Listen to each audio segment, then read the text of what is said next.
Bismillahirrahmanirrahim. Assalamualaikum warahmatullahi wabarakatuh.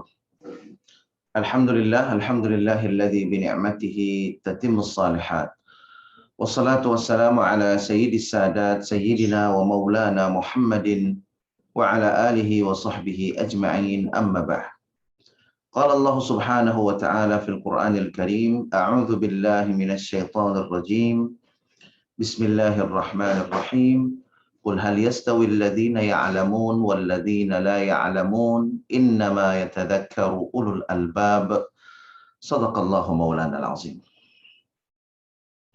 Hadirin dan hadirat, para musyrif dan santri pesantren Tahfiz Madinah Quran yang insyaallah kita semua selalu dalam rahmat dan maghfirah Allah subhanahu wa ta'ala. Alhamdulillah, kita bersyukur kepada Allah atas berbagai nikmat yang Allah limpah curahkan kepada kita, wabil khusus nikmat iman dan nikmat Islam. Mudah-mudahan dengan iman dan Islam, Allah subhanahu wa ta'ala bahagiakan dan selamatkan kehidupan kita, keluarga kita, anak-anak keturunan kita di dunia dan di akhirat. Mudah-mudahan dengan iman dan Islam, kelak Allah anugerahkan kepada kita husnul khatimah. Dan mudah-mudahan dengan iman dan Islam, kelak Allah pertemukan kita dengan kekasih hati kita, Nabi besar Muhammad sallallahu alaihi wasallam, meraih syafaat beliau, berkumpul bersama orang-orang yang saleh di dalam surganya Allah subhanahu wa ta'ala. Amin, amin, amin ya Allah, ya Rabbal Alamin. Jamaah rahimakumullah, sebelum kita mulai taklim kita pada pagi hari ini, mari sama-sama kita saling mendoakan sahabat-sahabat surga kita, khususnya yang masih dalam keadaan sakit. Mudah-mudahan Allah subhanahu wa ta'ala berikan kesembuhan. Wabil khusus sahabat kita Ibu Hajjah Hasnidar di Sumatera Barat, Bapak Taufik Anggara, kemudian juga Ibu Asikah binti Mudi yang saat ini dalam keadaan sakit. Kita doakan kepada Allah subhanahu wa ta'ala agar Allah subhanahu wa ta'ala menyembuhkan penyakitnya, membersihkan penyakitnya, agar Allah subhanahu wa ta'ala memberikannya kekuatan dan kesabaran. Dan mudah-mudahan Allah jadikan penyakitnya itu sebagai pelebur dan penggugur dosa-dosanya. Dan kita yang mendoakan mudah-mudahan Allah berkahi kesehatan kita, sehingga semakin sehat badan kita, semakin istiqamah beribadah kepada Allah subhanahu wa ta'ala. Ala hadhihi niyat wa likulli niyatin salihah. Wa ala anna Allah yashfi mardana wa mardal muslimin shifaan kamilan ajilan, shifaan la yughadiru saqama. وإلى حضرة النبي محمد صلى الله عليه وسلم. الفاتحة. أعوذ بالله من الشيطان الرجيم. بسم الله الرحمن الرحيم. الحمد لله رب العالمين الرحمن الرحيم مالك يوم الدين. إياك نعبد وإياك نستعين. اهدنا الصراط المستقيم صراط الذين أنعمت عليهم غير المغضوب عليهم waladdallin. Amin, amin, amin ya Allah, ya Rabbal Alamin.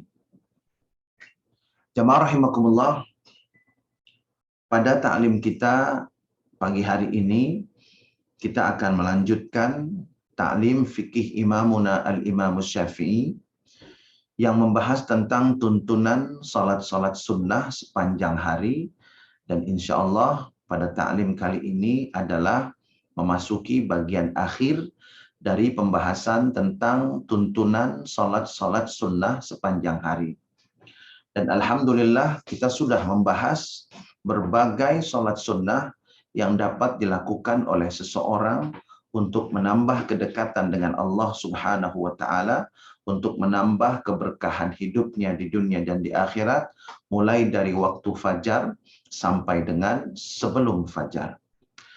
Kemudian pada pertemuan yang lalu kita sudah membahas tentang rangkaian salat-salat sunnah yang bisa dilakukan oleh seseorang yang ingin bertambah dekat dengan Allah, yang ingin merasakan nikmatnya beribadah kepada Allah, mulai dari ba'da salat isya sampai dengan sebelum waktu fajar. Untuk melengkapinya, jamaah rahimakumullah, pada ta'lim kali ini kita akan membahas beberapa jenis sholat sunnah lainnya. Yang pertama adalah sholat sunnah tahajud. Jamaah rahimakumullah, perbedaan sholat sunnah tahajud dengan qiyamul lail terletak pada waktu pelaksanaannya. Sholat qiyamul lail pada dasarnya adalah sholat sunnah yang dilakukan setelah melaksanakan sholat isya, kemudian waktunya berlanjut sampai dengan sebelum waktu fajar atau sebelum waktu subuh. Seluruh rangkaian sholat sunnah yang dilakukan oleh seseorang selepas melaksanakan sholat isya sampai dengan sebelum azan subuh itu masuk dalam kategori qiyamul lail. Jadi sholat sunnah ba'diyah, kemudian barangkali sholat witir setelah itu, atau di bulan suci Ramadan sholat tarawih, kemudian dilanjutkan dengan berbagai sholat sunnah lainnya, lalu sholat sunnah tahajud, kemudian sholat witir, sebelum datang waktu subuh, seluruh rangkaian sholat-sholat ini masuk dalam kategori qiyamul lail, yang artinya sholat untuk menghidupkan waktu malam. Jamaah rahimakumullah, perbedaannya adalah untuk sholat tahajud seperti namanya yang berasal dari kata hajada yang artinya an-naum, nama atau tidur, maka sholat sunnah tahajud ini adalah salah satu jenis dari sholat sunnah qiyamul lail yang dilakukan dengan tidur terlebih dahulu setelah melaksanakan sholat isya. Kemudian beliau bangun atau dia bangun lalu melaksanakan sholat sunnah tahajud. Jadi sesuai dengan arti katanya, tahajjada ya tahajjadu, artinya dalam bahasa Arab adalah tarkun naum atau meninggalkan tidur. Jadi jamaah rahimakumullah, tahajud ini seharusnya dia tidur sampai dengan waktu subuh, namun kemudian dia bangun, memotong tidurnya, menghentikan tidurnya, memutus tidurnya untuk beribadah kepada Allah Subhanahu wa Ta'ala. Nah, inilah makna daripada salat sunnah tahajud. Jadi perbedaannya simple, yaitu qiyamul lail bisa dilakukan tanpa tidur, namun tahajud dilakukan setelah tidur. Namun kedua-duanya harus dilakukan setelah sholat isya. Nah, jamaah rahimakumullah, Rasulullah SAW tidak pernah tinggal sholat sunat tahajud, bahkan di dalam Al-Quran. Sholat sunat tahajud ini pun menjadi salah satu sholat sunnah yang disebutkan secara langsung sebagai sholat untuk menambah ibadah kita kepada Allah Subhanahu wa Ta'ala, bahkan dengan janji asa, mudah-mudahan Allah akan yab'atsaka maqaman mahmuda. Allah akan membangkitkanmu maqaman mahmuda, dalam posisi, dalam kedudukan yang terpuji.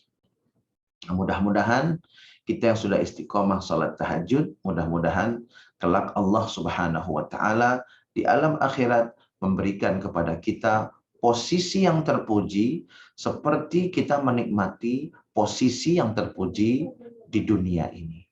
Jadi jamaah rahimakumullah, bisa dikatakan bahwa seseorang yang menikmati salat sunnah tahajud pada dasarnya adalah dia menjaga posisinya yang baik di dunia ini agar tetap mendapatkan posisi yang baik di alam akhirat.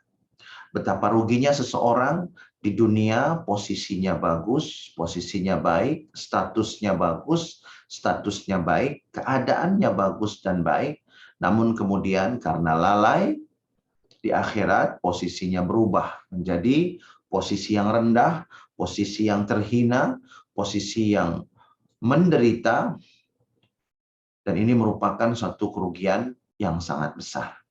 Karena itu jamaah rahimakumullah, segala kenikmatan yang kita dapati di atas dunia ini dari Allah Subhanahu wa Ta'ala, kita syukuri, dan dengan ibadah kita berharap segala kenikmatan di dunia ini bisa seterusnya kita nikmati di dalam surganya Allah Subhanahu wa taala. Jamaah rahimakumullah, mengenai salat sunnah tahajud, afdalnya dilakukan adalah 2 rakaat. Meskipun boleh dilakukan 4 rakaat 1 salam, 4 rakaat 1 salam. Namun dalam madhab imamuna al-imam Syafi'i, yang afdal adalah dilakukan 2 rakaat, 2 rakaat, 2 rakaat. Jamaah rahimakumullah, salat sunnah tahajud seperti juga salat sunnah lainnya yang dilaksanakan pada waktu malam hari boleh dilakukan dengan berdiri atau boleh dilakukan sambil duduk. Seperti yang sudah kita bahas pada pertemuan yang lalu, bahwa di antara perbedaan antara sholat fardu dan sholat sunnah dalam hal rukun, itu adalah kalau sholat fardu, salah satu rukunnya dalam madhab imamuna al-imam Syafi'i adalah al-qiyamu liman qadara alaihi, yaitu berdiri bagi yang mampu. Jadi rukun dalam sholat fardu itu berdiri. Namun untuk sholat sunnah seperti yang dicontohkan Nabi besar Muhammad SAW, pelaksanaannya jauh lebih fleksibel. Meskipun mampu, seseorang boleh melaksanakan sholat sunnah khususnya yang dilaksanakan di malam hari dalam keadaan duduk. Dan Rasulullah juga memberikan contoh untuk hal ini. Jadi ketika beliau memulai sholat tahajudnya, beliau memulai dalam posisi duduk. Lalu kemudian setelah 50 ayat kurang lebih, kemudian yang ingin beliau baca 30-40 ayat lagi, yang tersisa beliau kemudian berdiri dan menyelesaikan bacaannya. Nah, jamaah rahimakumullah, ini menunjukkan bahwa di dalam sholat tahajud sebetulnya yang afdal itu adalah tulul qiyam, lama berdiri. Jadi Rasulullah memang pada saat sholat tahajud itu lama berdiri. Maka tidak heran ada hadis sahih yang mengatakan hatta tawarramat qadamahu, sampai kaki beliau itu bengkak. Nah, bengkak itu karena saking lamanya Rasulullah berdiri pada saat sholat sunnah tahajud. Namun jamaah rahimakumullah, tentunya kita kembali kepada hadis Rasulullah SAW, ahabbul a'mali ilallahi subhanahu wa ta'ala adwamuhu wa in qalla. Ahabbul a'mal, yang paling Allah cintai, yang paling Allah sukai adalah amalan-amalan adwamuhu wa in qalla, yang dilakukan secara terus-menerus, secara istiqomah, dinikmati ketika melakukannya, bukan menjadi beban, tapi nikmat dan sudah menjadi kebutuhan. Wa in qalla, meskipun secara kuantitas sedikit. Artinya jamaah rahimakumullah, meskipun sholat tahajud itu afdalnya adalah tulul qiyam atau lama berdiri, namun jamaah rahimakumullah, bagi yang tidak mampu, maka silahkan lakukan dengan sholat yang ringan, membaca surah-surah pendek, dengan catatan itu betul-betul dinikmati dan menjadi kebutuhan. Artinya kalau tidak melaksanakan sholat itu, melaksanakan sholat tahajud umpamanya terlewat, Masya Allah, rasanya sedih, menyesal, dan rasanya ada yang kurang. Nah, kalau sudah mencapai taraf itu, maka bersyukurlah kepada Allah dan pertahankan ibadah yang seperti itu. Ketika ditambah kemudian menjadi berat, kembalikan kepada posisi semula. Ringan, tetapi kita nikmati dan kita lakukan dengan istiqomah. Inilah kunci amalan yang paling disukai oleh Allah Subhanahu wa ta'ala. Sehingga bagi yang ingin sholat tahajud dengan ringan, silahkan lakukan. Seumpamanya membaca surah Al-Kafirun pada rakaat pertama, pada rakaat kedua Al-Ikhlas, kemudian berdiri lagi, membaca surat Al-Kautsar, kemudian membaca surat Al-Lahab, berdiri lagi, membaca surat-surat pendek lainnya, silahkan lakukan. Yang penting melakukannya itu dengan perasaan betul-betul menikmati dan membutuhkan ibadah itu, serta kita lakukan dengan istiqomah. Nah, inilah kunci kita memiliki amalan yang paling dicintai oleh Allah Subhanahu wa taala, karena ketika kita memiliki amalan yang dicintai oleh Allah, maka amalan itulah yang akan menjadi sebab yang menyelamatkan kita fid dunya wal akhirah. Kemudian jamaah rahimakumullah, mengenai jumlah bilangan salat tahajud seperti yang terdapat di dalam kitab Al-Fiqhul Islami wa Adillatuh, wa ikhtalafa fi adadi rakaati tahajjudin Nabi sallallahu alaihi wasallam. Beberapa riwayat berbeda-beda mengenai jumlah salat tahajud Nabi besar Muhammad sallallahu alaihi wasallam. Di antaranya adalah hadis yang diriwayatkan dari Zaid bin Khalid dan dari Abdullah bin Abbas radhiyallahu taala anhu wa arda, innahu 13 rakaah. Rasulullah tahajud 13 rakaat. Minha al-witru thalathan. Di antaranya ada witir 3 rakaat. Artinya salat tahajudnya 10, kemudian witirnya 3. Sedangkan dalam hadis riwayat Aisyah radhiyallahu taala anhu arda, innahu 11 rakaah. Rasulullah salatnya itu 11 rakaat. Minha al-witru thalathan. Di antaranya 3 rakaat witir. Jadi dalam riwayat Aisyah radhiyallahu taala anha wa ardaha, Rasulullah salat tahajud 8 rakaat dilanjutkan dengan 3 rakaat witir. Jamaah rahimakumullah, ini tidak bertentangan. Ini tidak bertolak belakang. Namun ini menandakan bahwa annahu sallallahu alaihi wasallam yahtamil an yusalliya fi lailatin 13 wa fi lailatin 11. Berarti Rasulullah pada satu malam melakukannya 13 rakaat dan melakukannya 11 rakaat. Sehingga jamaah rahimakumullah, dari hadis ini kita bisa melihat bahwa jumlah rakaatnya itu fleksibel. Dan ini berimplikasi kepada bilangan sholat tarawih yang bisa dilakukan oleh seseorang. Jadi bagi yang melaksanakannya 11 rakaat ada dasarnya. Dan di dalam mazhab Imamuna al-Imam Syafi'i sendiri, bilangan jumlah salat tarawih itu dimulai dari 36 rakaat. Kebetulan alhamdulillah dengan izin Allah saya pernah mengunjungi Masjid Imamuna al-Imam Syafi'i di Kairo. Dan di sana melaksanakan salat tarawihnya itu 36 rakaat, kemudian dilanjutkan dengan witir 3 rakaat. Totalnya 39 rakaat pada satu malam. Lalu kemudian ada yang melaksanakan sholat witir 21 rakaat. Ada yang 23 rakaat. Dan ada juga yang 11 rakaat. Jadi jamaah rahimakumullah, tidak perlu diperdebatkan. Hanya saja saya ingin menyampaikan bahwa pendapat mayoritas ulama mengatakan bahwa untuk sholat tarawih itu dilaksanakan 20 rakaat dengan dasar apa yang disaksikan oleh imam-imam madhab, diantaranya Imamuna al-Imam Syafi'i, yang dikerjakan oleh kaum muhajirin dan al-ansar. Para sahabat muhajirin, para sahabat ansar, beliau-beliau radhiyallahu ta'ala anhum wa ardahum, selalu melaksanakan salat tarawih 20 rakaat sepeninggal Nabi besar Muhammad sallallahu alaihi wasallam.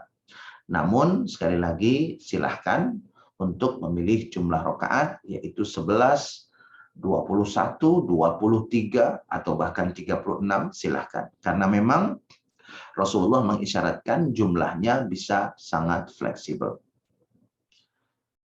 Jamaah rahimakumullah, lalu apa yang dibaca bagi orang yang sholat sunnah tahajud? Yustahabbu an yaqra'a al-mutahajjidu juz'an minal qur'ani fi tahajjudihi. Disunnahkan bagi orang yang sholat sunnah tahajud untuk membaca 1 juz Al-Quranul Karim.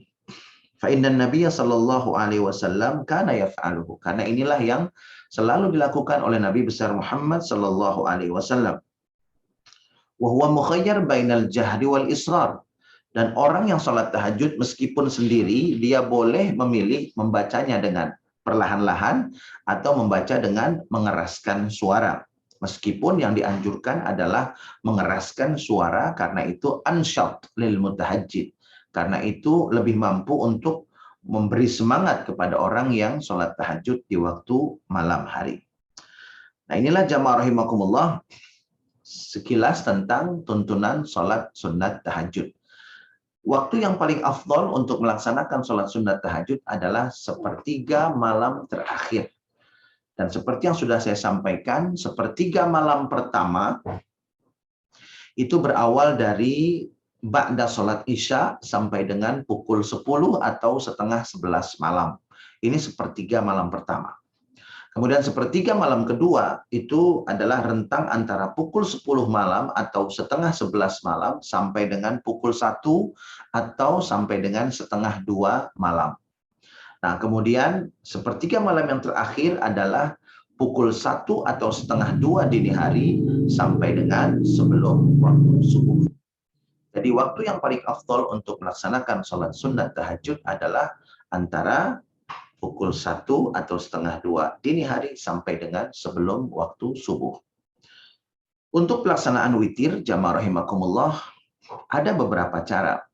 Seumpamanya kita berada di bulan suci Ramadan, dalam mazhab Imam Syafi'i, dijelaskan di antara cara untuk tetap bisa witir setelah tahajud malam harinya adalah dipersilahkan kepada para jamaah untuk melaksanakan sholat tarawih bersama imam di masjid.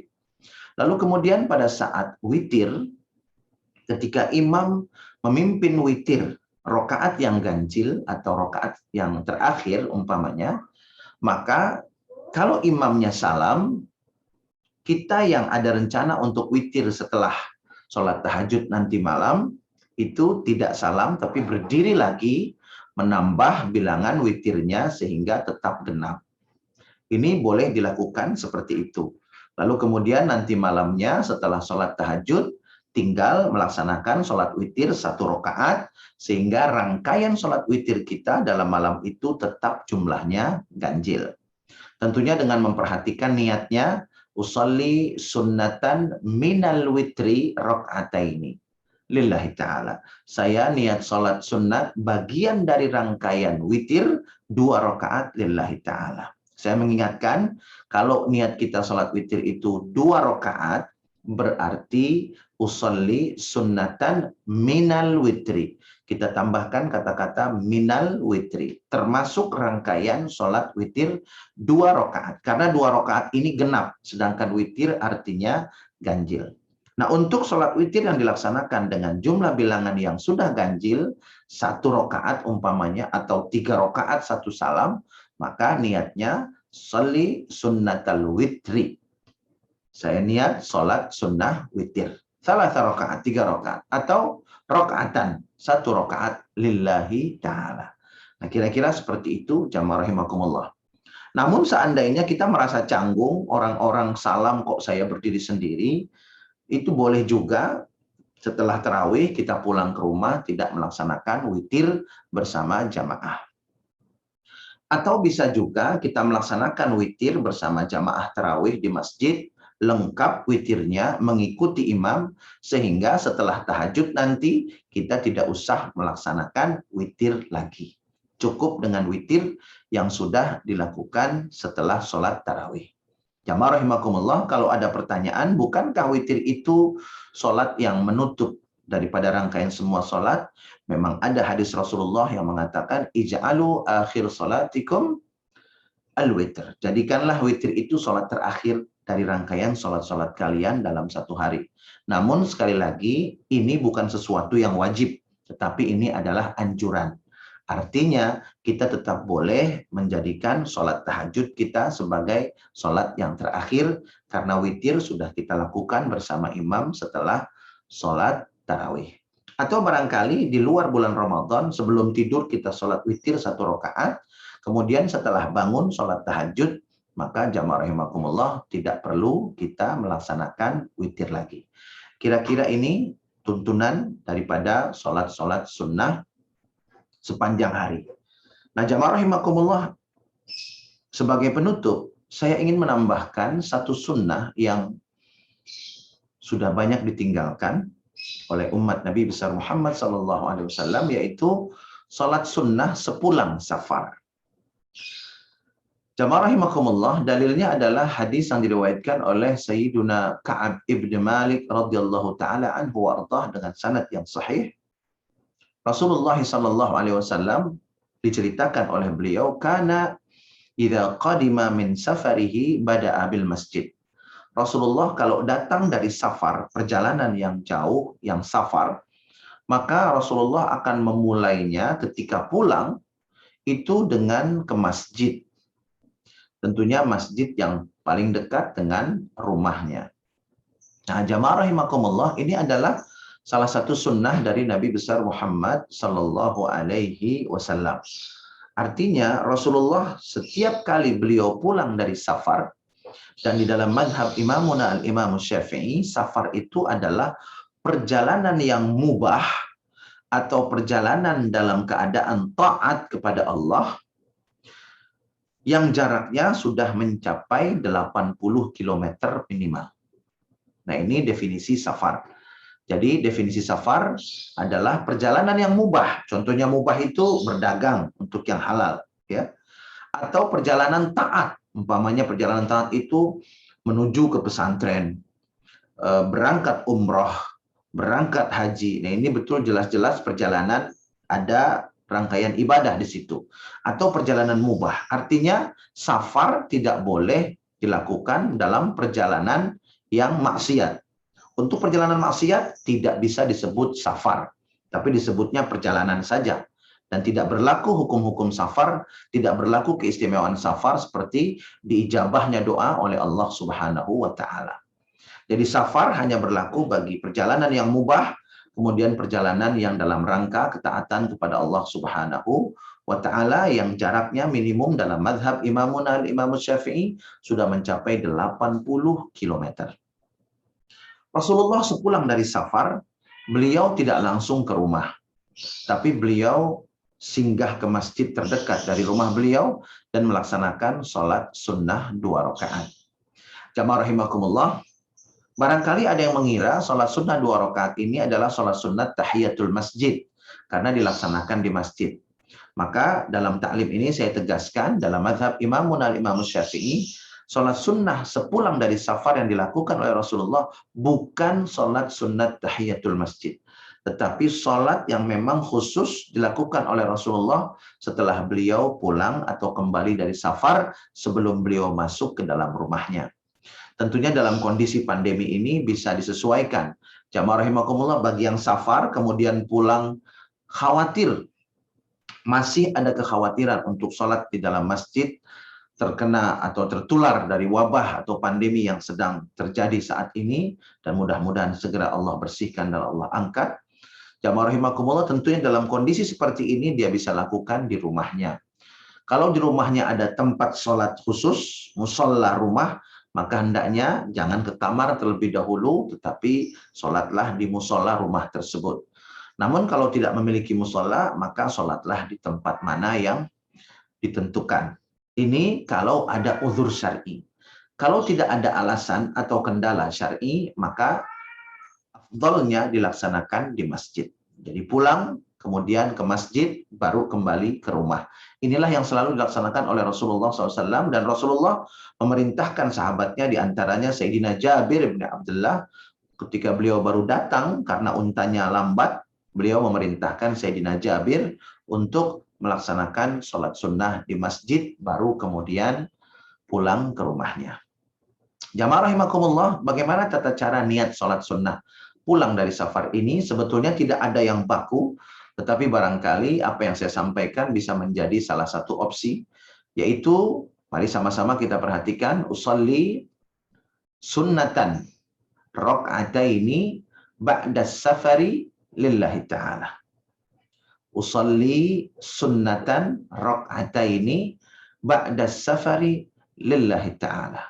Aku niat sholat sunnah 2 rakaat setelah safar karena Allah Ta'ala.